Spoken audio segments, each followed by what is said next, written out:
Hi friends, இன்றைக்கி என்ன சாப்பாடுன்னு பார்க்கலாமா?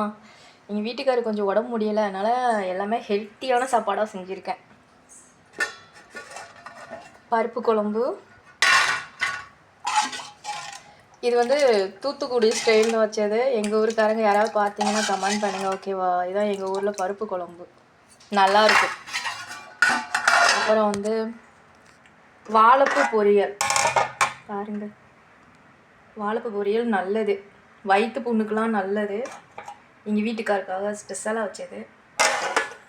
அப்புறம் அவரைக்காய் பொரியல், அப்புறம் மோர் வத்தல், அவங்களுக்கு ரொம்ப பிடிக்கும். அப்புறம் எங்கள் வீட்டுக்காருக்காக ஸ்பெஷலாக ஒரு ஆம்லேட். ஸோ ஒரு சுட சுட இருக்குது, ஆவி பறக்க தெரியுதா? எங்கள் வீட்டுக்காருக்கு முடியலையே, அதனால் கொஞ்சம் ஹெல்த்தியாக சமைச்சிருக்கேன். ஏன்னா எனக்கு எல்லாமே அவங்க தான், என் குழந்தையே அவங்க தான். வீட்டுக்காரரை குழந்த மாதிரி பார்த்துக்கணும், அவங்க அம்மா ஞாபகம் கொஞ்சம் கூட வர விடக்கூடாது. அப்படின்னா தான் உண்மையான பொண்டாட்டி. ஓகே, பிடிச்சிருந்தா லைக் பண்ணுங்கள், கமெண்ட் பண்ணுங்கள், ஷேர் பண்ணுங்கள், சப்ஸ்கிரைப் பண்ணிடுங்க. ஓகேவா? பாய்.